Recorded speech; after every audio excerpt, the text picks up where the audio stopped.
Halo Brosis, berjumpa lagi dengan saya kali ini dengan konsep podcast yang dikasih nama Ngider, ngomongin pemilu dan demokrasi.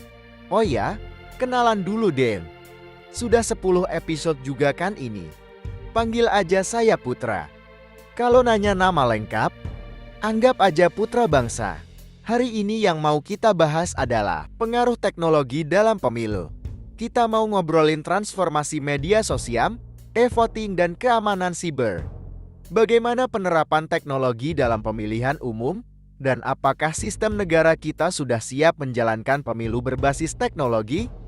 Mengingat kita sudah sampai di seperempat abad ke-21, di mana industri 4.0 sudah lama digaungkan dan kecerdasan buatan mulai diperkenalkan. Meskipun masih dianggap dalam tahapan sebagai negara berkembang, karena teknologi dan sumber daya manusia yang kita miliki belum mumpuni. Tapi apa salahnya kalau kita punya pemikiran untuk maju ke depan? Oke, langsung aja kita mulai. Pemilu merupakan kerangka penting dalam proses demokrasi di seluruh dunia. Peran teknologi dalam pemilu telah mengalami perkembangan signifikan. Dalam beberapa tahun terakhir, di sini saya akan coba menjelaskan bagaimana teknologi telah memengaruhi pemilu terutama melalui penggunaan media sosial, e-voting, dan perhatian terhadap keamanan siber. Yang pertama, transformasi media sosial. Penggunaan media sosial telah mengubah wajah pemilu secara dramatis. Kandidat dan partai politik menggunakan platform seperti Facebook, Twitter, Instagram, dan YouTube secara masif untuk mencapai pemilih melalui pesan kampanye mereka. Media sosial juga memungkinkan para pemilih untuk berbagi pendapat mereka, mengorganisir kampanye online, dan menggerakkan massa dalam waktu singkat. Hebat kan? Jadi sebenarnya tergantung bagaimana cara kita menggunakan teknologi aja guys. Tapi, jangan salah, media sosial juga bisa digunakan sebagai alat untuk menyebar hoaks dan kampanye hitam loh. Kedua, teknologi digunakan sebagai alat kampanye digital, termasuk membagikan iklan online yang disesuaikan dengan target audiens. Sudah menjadi strategi penting dalam setiap pemilihan umum. Dengan adanya iklan, memungkinkan para kandidat capres untuk menyampaikan pesannya kepada pemilih dengan lebih efisien dan efektif. Cara ini lebih elegan daripada harus membayar buzzer-buzzer politik sebagai corong di media sosial untuk keperluan kampanye dengan sejumlah ketentuan. Di antaranya paling banyak 30 akun resmi untuk seluruh aplikasi untuk pemilihan gubernur dan wakil gubernur, dan paling banyak 20 akun resmi untuk seluruh aplikasi untuk pemilihan bupati dan wakil bupati serta wali kota dan wakil wali kota. Sementara untuk pengawasan kampanye di media sosial, Badan Pengawas Pemilu Bawaslu akan berkoordinasi dengan Kominfo. Bawaslu akan menggandeng Kominfo untuk menurunkan postingan akun di media sosial bila menyerang pribadi calon legislatif maupun calon presiden pada pemilu 2024.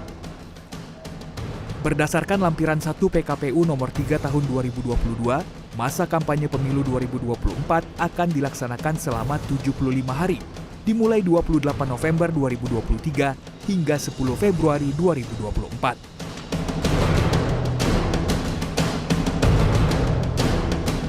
Ketiga, e-voting atau pemungutan suara elektronik telah diperkenalkan di beberapa negara. E-voting memungkinkan pemilih untuk memilih secara elektronik, meningkatkan kenyamanan dan efisiensi. Namun, e-voting juga memunculkan keprihatinan terkait keamanan data dan potensi ancaman siber. Perlindungan terhadap serangan siber menjadi sangat krusial dalam sistem ini.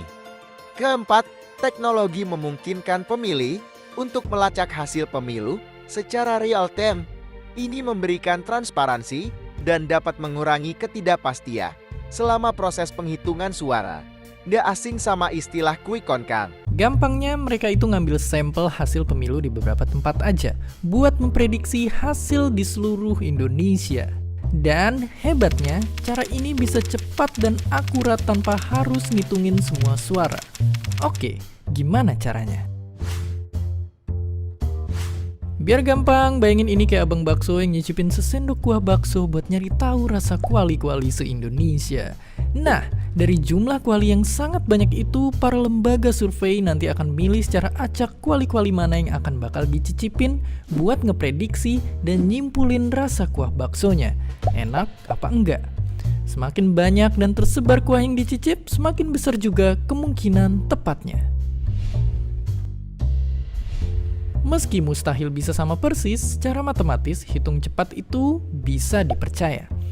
Asal ngambil sampel yang gak ngawur dan gak dibumbuin kepentingan politik, quick count alias hitung cepat jadi cara yang paling ngebut buat nyari tahu hasil akhir pemilu. Buktinya, kayak pemilu 2014, waktu banyak lembaga survei yang berhasil prediksi skor akhirnya dan cuma meleset beberapa persen aja.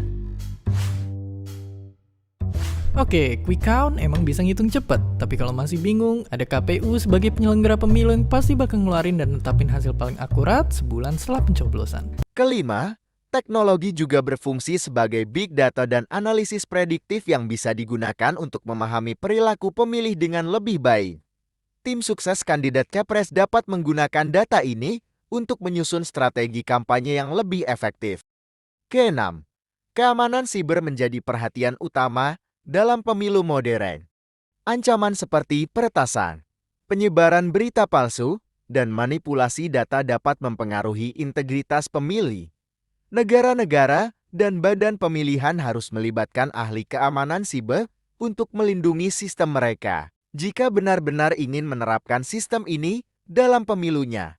Ketujuh, teknologi juga digunakan untuk mendidik pemilih. Platform online menyediakan akses mudah ke informasi tentang para kandidat dan isu-isu politik mereka. Kedelapan, penggunaan data pemilih untuk tujuan kampanye memunculkan pertanyaan etika dan privasi. Penting untuk menetapkan aturan yang jelas terkait penggunaan data pribadi tersebut. Kesimpulannya, pengaruh teknologi dalam pemilu adalah fenomena yang terus berkembang. Sementara teknologi memberikan banyak keuntungan, seperti mencapai pemilih yang lebih luas dan efisiensi pemungutan suara, tapi juga menghadirkan tantangan terutama terkait keamanan siber dan privasi.